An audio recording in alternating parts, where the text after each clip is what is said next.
Imagine a painting so powerful, so controversial, that it sparked a religious crisis and changed the course of art history.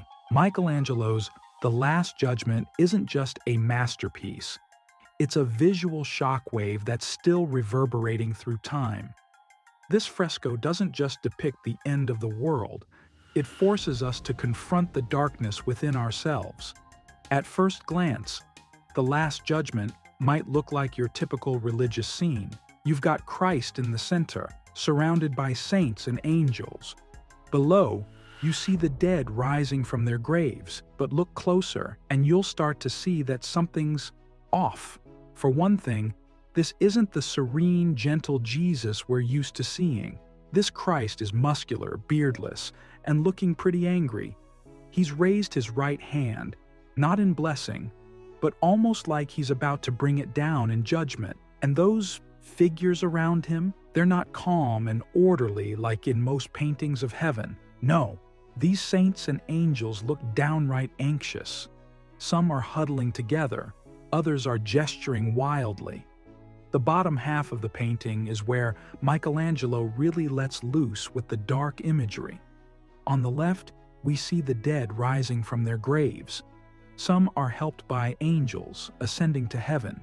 But on the right, oh boy, this is where things get grim. We see the damned being dragged down to hell by demons.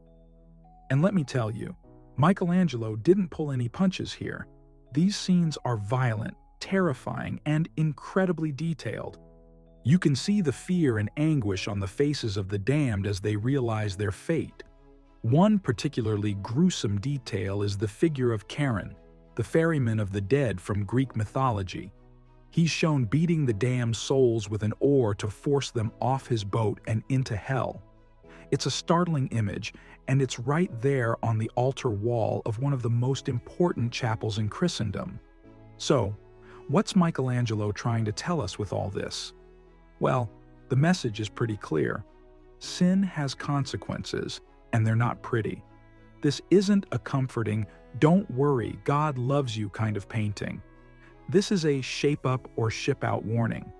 Michelangelo is reminding us that our actions have consequences.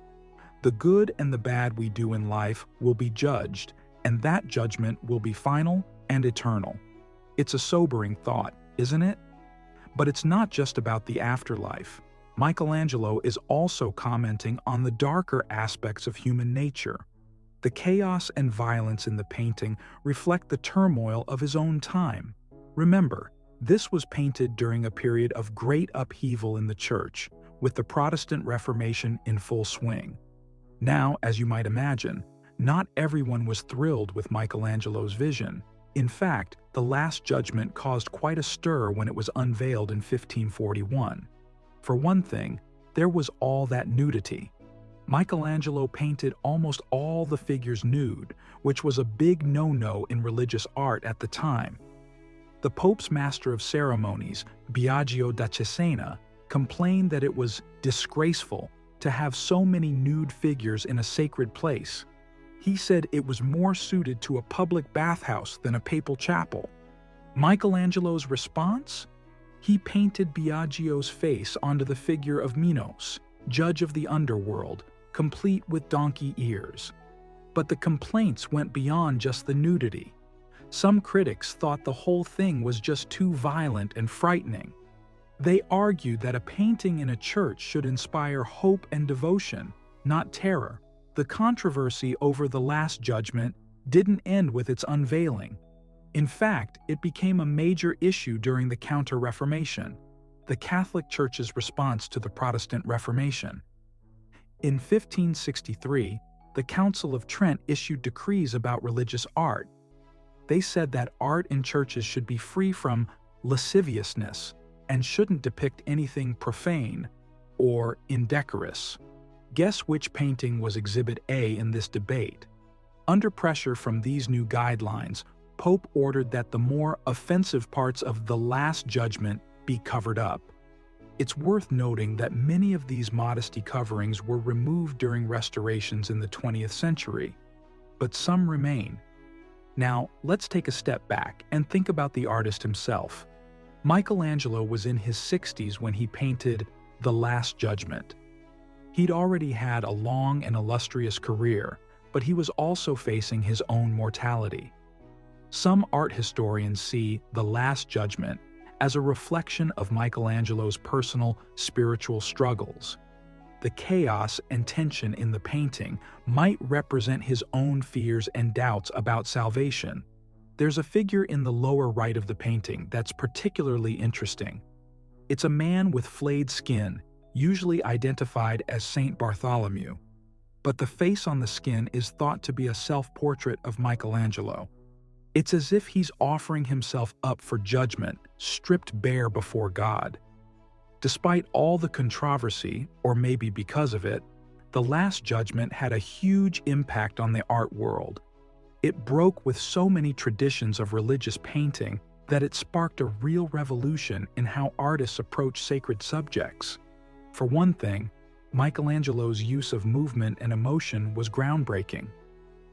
Earlier Last Judgment scenes tended to be static and orderly, with the saved neatly arranged on one side and the damned on the other. Michelangelo's version is all dynamic swirls and intense expressions. His approach to anatomy was also influential. The muscular, twisting figures in The Last Judgment became a model for generations of artists. You can see echoes of this style in the work of painters like Tintoretto and El Greco. To really understand The Last Judgment, we need to think about what was going on in the world when Michelangelo painted it. The early 16th century was a time of major upheaval in Europe. The Protestant Reformation had begun in 1517, challenging the authority of the Catholic Church. There were wars, both religious and political, raging across the continent. The very foundations of medieval society were being shaken. In Italy, things weren't much better. Rome had been sacked in 1527 by mutinous troops of the Holy Roman Emperor, an event that deeply shocked Michelangelo and his contemporaries. The idea that the Eternal City could fall seemed to signal that the world was coming to an end. In this context, The Last Judgment takes on an even darker significance. It's not just about individual sin and salvation. It's a vision of a world torn apart by conflict, where even the highest authorities, like the Church, might not be exempt from divine judgment. One of the most striking things about The Last Judgment is how it portrays the human condition. In Michelangelo's vision, we're all caught in a cosmic struggle between good and evil, heaven and hell. Look at the figures in the painting. Many of them seem to be in a state of tension, twisting and turning as if they're not sure which way they're going to go. It's like they're suspended between salvation and damnation, and their fate could go either way. This reflects a very Renaissance view of human nature. It's the idea that we have the potential for both great good and terrible evil within us. Our choices, our actions, determine which way we'll go. But there's also a sense of the smallness of human beings in the face of divine judgment. Even the largest figures in the painting are dwarfed by the sheer scale of the event. It's a humbling reminder of our place in the grand scheme of things. Another important theme in The Last Judgment is the idea of free will. This was a hot topic in Michelangelo's time, with the Protestant Reformation challenging traditional Catholic views on salvation and predestination. In the painting, we see the consequences of human choices played out on a cosmic scale. The saved and the damned are where they are because of their own actions. There's no sense of arbitrary judgment here. Everyone is reaping what they've sown. This emphasis on free will and personal responsibility adds to the painting's unsettling quality. It's saying, look, this could be you. Your choices matter. One of the fascinating aspects of The Last Judgment is how Michelangelo blends Christian and classical imagery. Remember, this was the Renaissance, when artists and scholars were rediscovering the art and literature of ancient Greece and Rome. We've already mentioned Charon, the ferryman from Greek mythology. But there are other classical elements too. Christ himself looks more like Apollo or Jupiter than traditional depictions of Jesus. The muscular, twisting figures recall classical sculptures. This mixing of Christian and pagan elements wasn't unique to Michelangelo, but he takes it to a whole new level in The Last Judgment.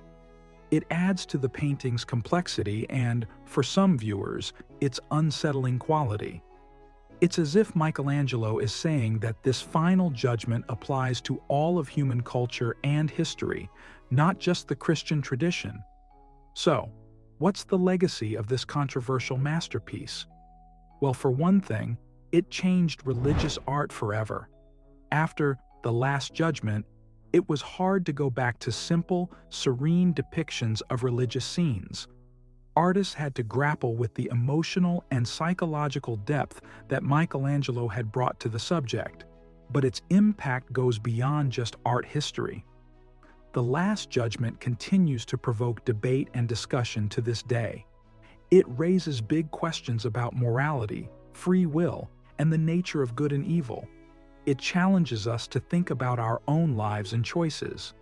In a way, the painting is doing exactly what Michelangelo intended. It's not letting us off the hook. It's forcing us to confront some uncomfortable truths about ourselves and our world. Sure, it's not the most comforting piece of art you'll ever see, but maybe that's the point. Sometimes, we need art that challenges us, that makes us uncomfortable, that forces us to think. Next time you're lucky enough to visit the Sistine Chapel, take a good long look at The Last Judgment.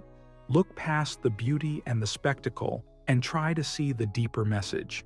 You might just find yourself face to face with some of life's biggest questions. If you enjoyed uncovering the secrets of art history, be sure to hit that like button and subscribe to the channel for more videos that peel back the layers of famous artworks.